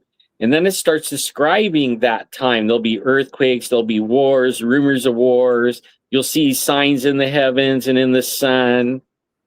And then the fallen ones will be coming back. You'll start seeing messing around with the DNA, the aliens, the giants, whatever were giants then, will be now back on the earth today. We haven't seen them yet, but we've seen all the other signs, the blood moons, all this stuff. We've seen Israel become a nation.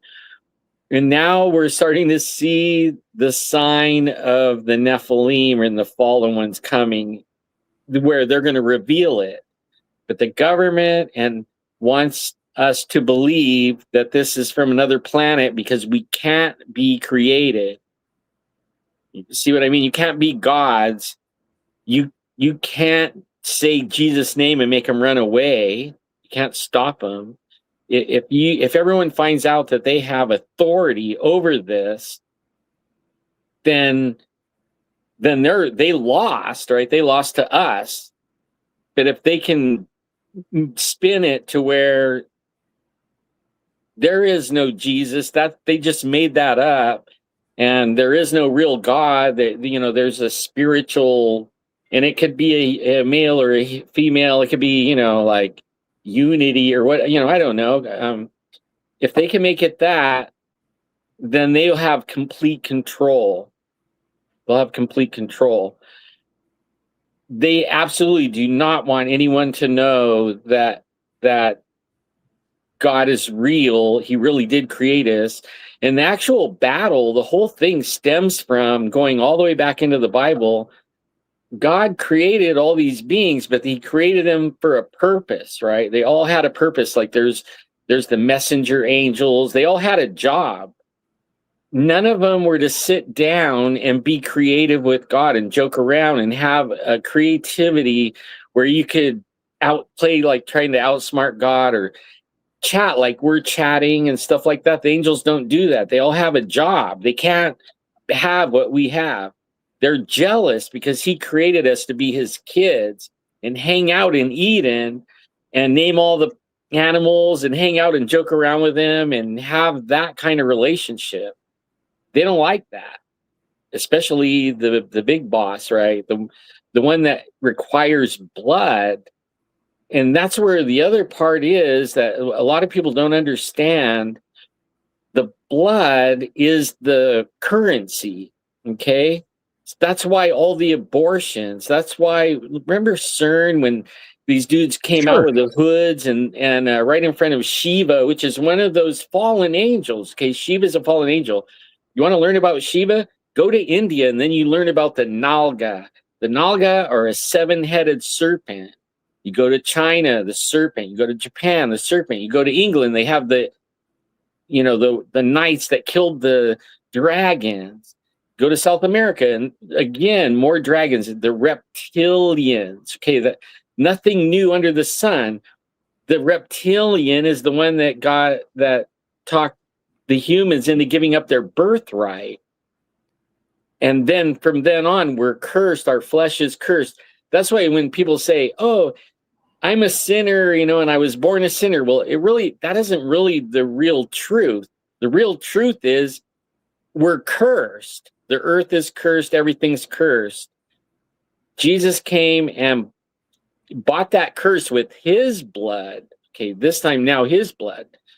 His blood overrides all the Moloch, child, baby murdering, all through. And if you go into anywhere in the earth, all down through history, where they had to sacrifice babies and all this stuff to have power, to bring power, right? They have power. Man, what kind of power came from millions of abortions in the United States? We're probably the worst. You know that when it comes to giving these things power, we're the worst. We're even fighting over it, and they make us fight. It's a women's right, or what, it's all a bunch of BS, man. I mean, it's totally BS. That's where they get their power. We've been letting them have it. In fact, the government's been pushing it. The government wants us to believe that they're reptilians, but they don't want us to connect the reptilians in the Bible and the Nalgas and the devil, the serpent, and all that. He doesn't want us to connect that. Those are aliens. Those fell from heaven or whatever. Just what the Bible said, they fell from heaven. Came from the sky, fell to the earth, right? I mean, the fallen ones, that's why they call it that.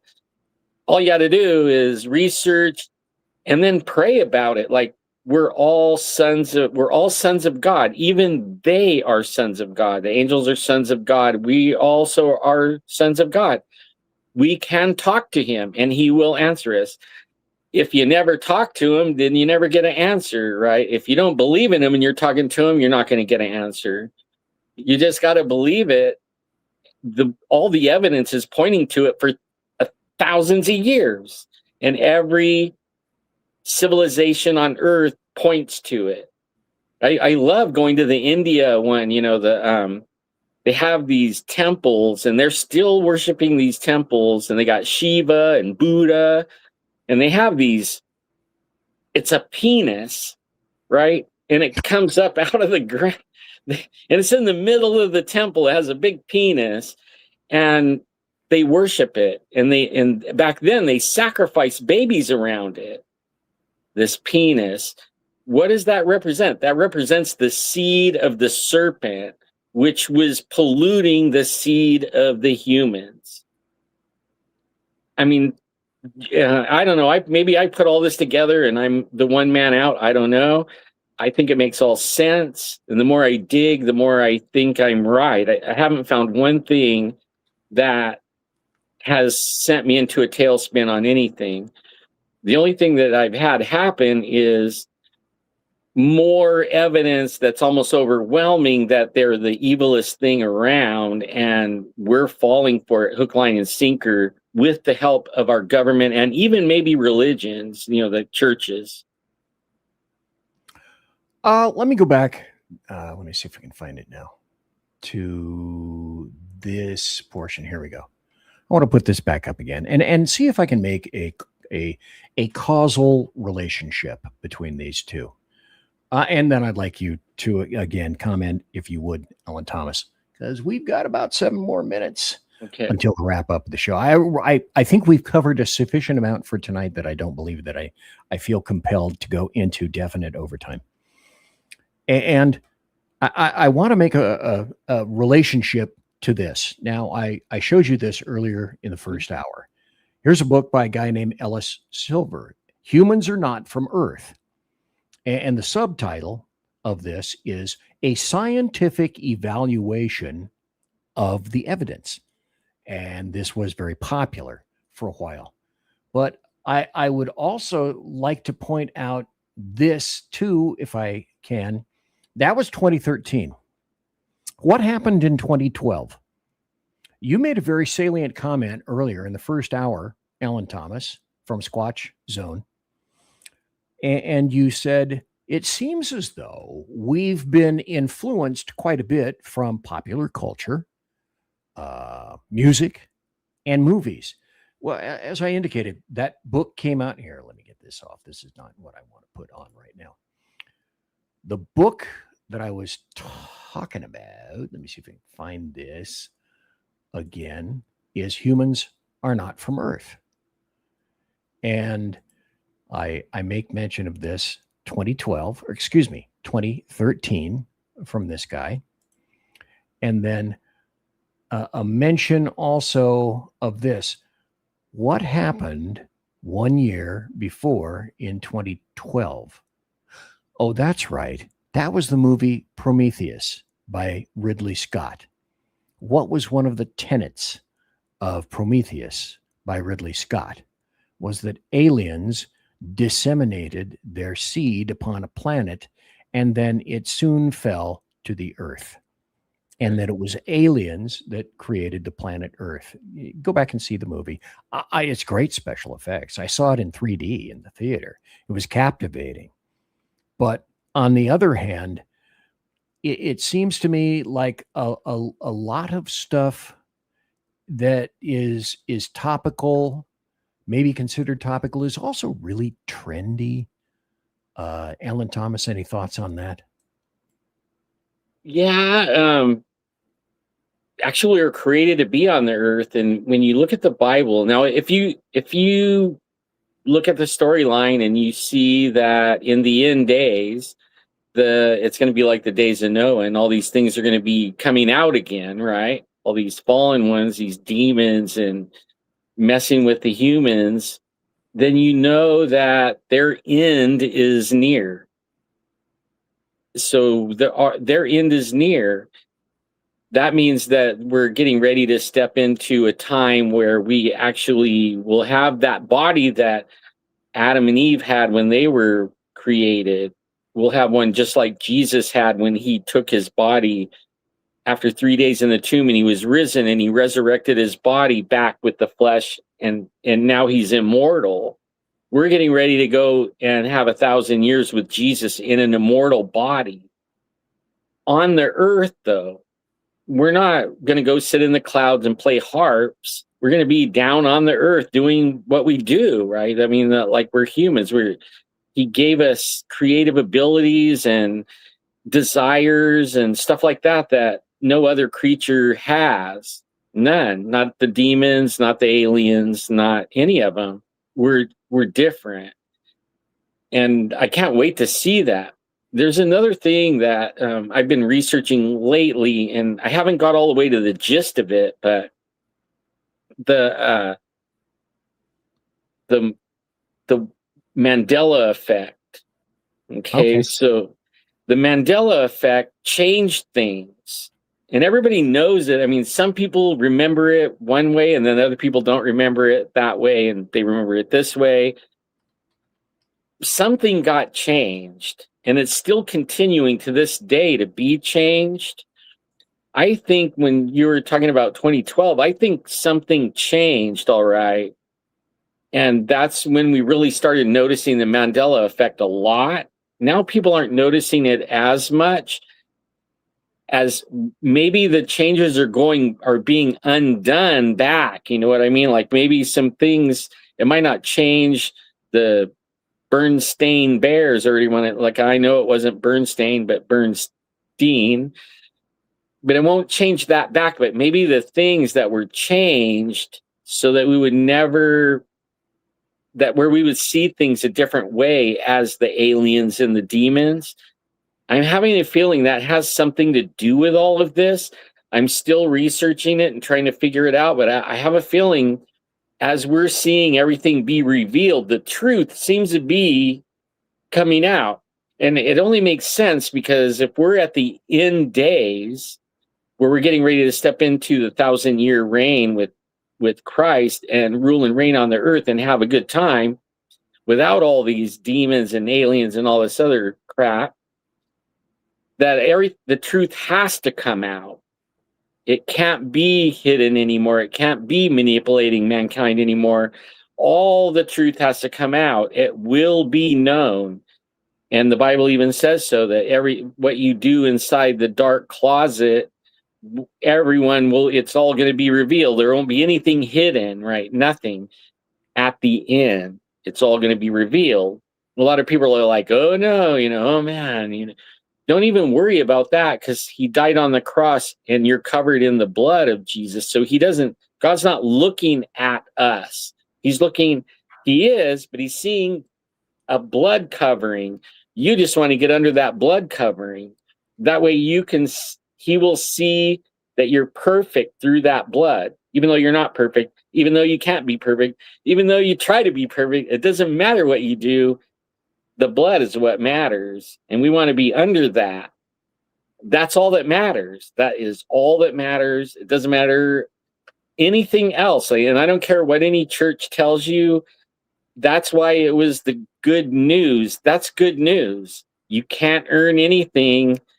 Even if you did try something, it isn't perfect because we're cursed. We can't be perfect, right? Not right now, we can't. And only the blood makes us look perfect to God. It has to be covering us. You get under the blood, you're fine.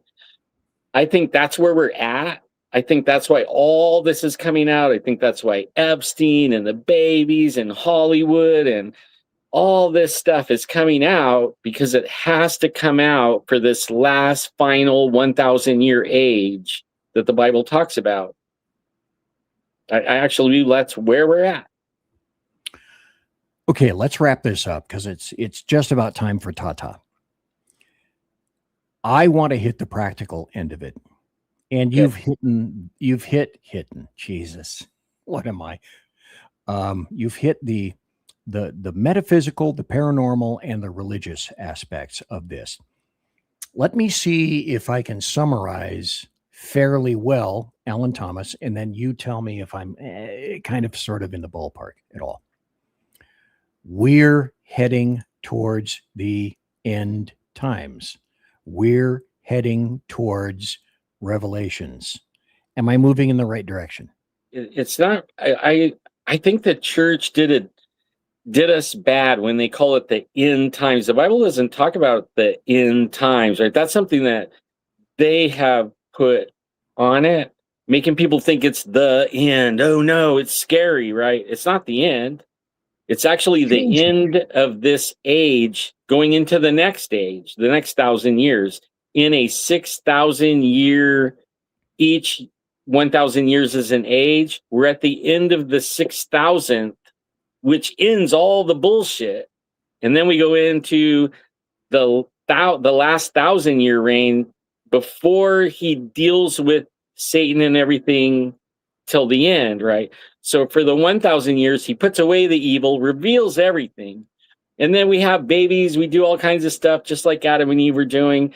At the end of the 1,000 years, he's going to let the devil out, and they're the demons and all the aliens and all the stuff. And they're going to come back and they're going to tempt the humans that have no idea what that is, right? They never saw it. It's 1,000 years ago for a short time. And then all those ones that can't be saved out of that, and they kind of go that way, all of them go put in the lake of fire. And then from then on, then there's a new earth, a new heavens.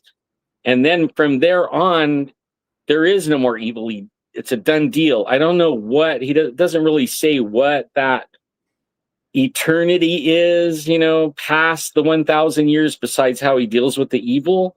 But really, there's no end. We don't die. There's no end. Don't let anybody tell you we're in the end. We're actually starting the beginning of a very cool 1,000-year age, I think.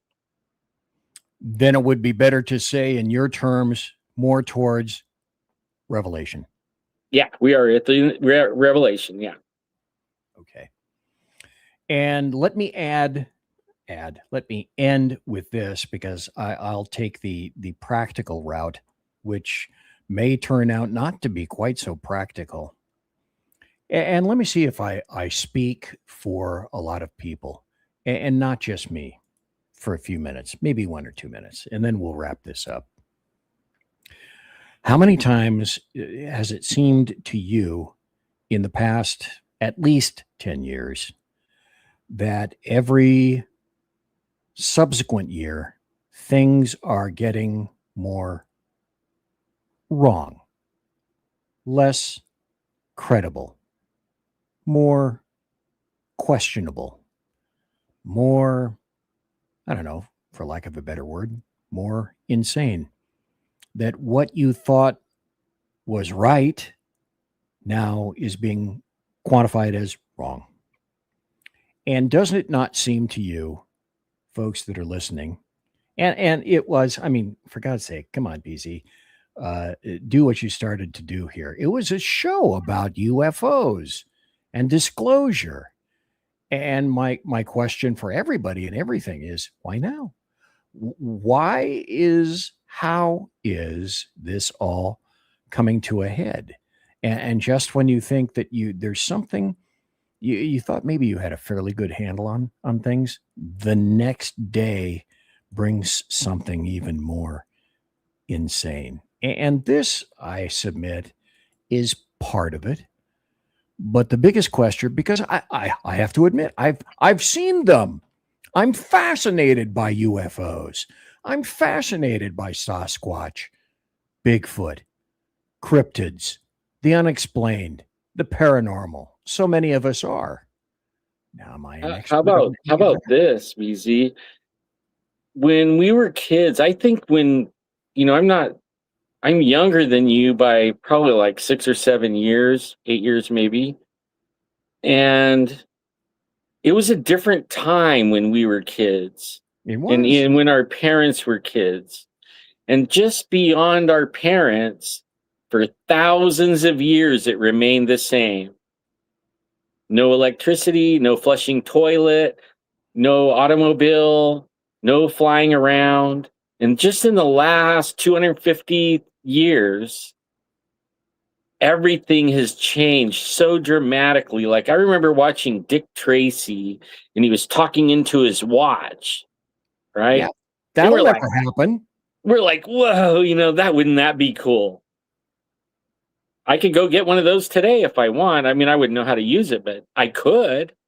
When I was on my way to over to Coeur d'Alene, go visit you, and I'm sitting up there 5.5, 6 miles high in the sky for 3 hours, looking at the earth at a vantage point, and the thought occurred to me, for thousands of years, men could only dream of that kind of view or even wonder what it would look like. And here we are, you could pay a couple $100 and anyone could go get that view. I mean, like, we're changing so fast. Now look at us today. We have the cell phone that is amazing, right? And now it has AI, the ultimate demon. It's sentient. Ask it. It'll tell you, I'm sentient. It's a spirit. It's inhabiting. It's a demonic presence inside. They built a computer that can hold a demonic presence. And that's what it is. Like, that's the worst coming on the earth right now. Just think about it. What time do we live in? And like, we're living in a special time. I wonder if we got to pick that we were going to live in this time. And now we're experiencing it. It's a blessed time. It's an insane time. It makes little sense. I'm going to have to wrap this up. Let me go back and make another comparison if I can. I was a child of the 60s, and that's where I spent some of my time in college. The summer of love was 1969. When I was in college, I had to study a book back in 1970 by a guy named Alvin Toffler. And the book's title, pick it up today. It's relevant today. It is. Future Shock by Alvin Toffler. And what he said then is applicable then, and then multiply it geometrically now. Let me see if I can solve. Alvin may turn over in his grave when I say it. I'm going to summarize his book in about a sentence.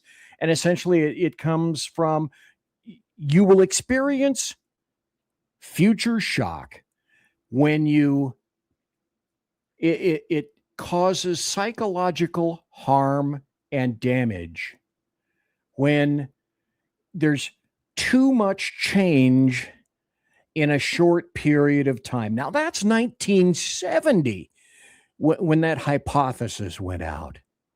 Now it's 2026. The change is such that he could not, he thought he was thinking way outside the parameters. In 1970, he had no idea. He had no idea. And the other thing we know about today, about people in general, is that if there's an envelope, people will always push that envelope as far as they can in any domain, to include technology, etc. Technology proceeds at a pace far ahead of any morality or any capability of humanity to attempt to wrap its collective brain around these various concepts. And so, folks, I'm sorry. I went all over the damn map, just as promised tonight, when originally I was wanting to talk UFO disclosure. Why now? And all the rest of that stuff, made people go, what? What are you talking about, BZ? We'll hit topics like this later on. Alan Thomas, any final thoughts, sir? It was fun being on here. Probably there's another 5 shows that we got that we didn't even touch on. Oh, God. You know, and then, by next week, even the government and the world will release a whole bunch and something will get improved on, and you never know. You know what I mean? It's like crazy, but that was fun. It is exploring these. And before he goes, I want to make sure that everybody knows that this is where you can find Alan Thomas on X. He is on X at Squatch Zone. And hey, look, there's a promo for the show that he was on tonight. Amazing. Well, you can find Alan Thomas there. And you can also find Alan Thomas on Squatch Zone. See those? See that picture up on top? Yes. That is baby Bigfoot prints.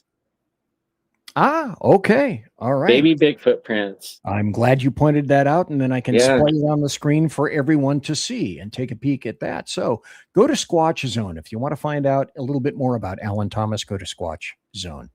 I'm going to have you back, obviously. Duh, Alan. So thank you ever so kindly for being here tonight. And with that, I'm going to have to take my leave. Alan Thomas, thank you so kindly, sir. And I have to say, I love the hat. Yeah. I love the hat. So, folks, that was Alan Thomas.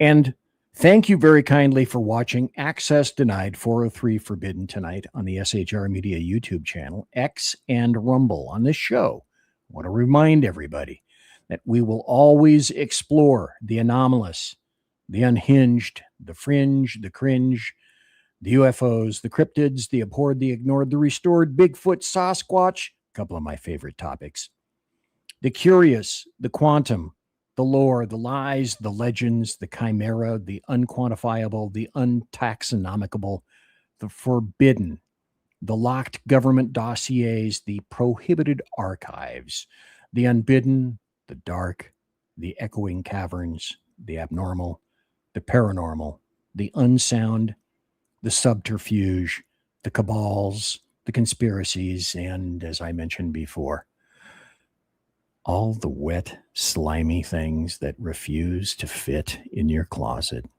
that leak from your dresser, or breathe under your bed at night that you can hear.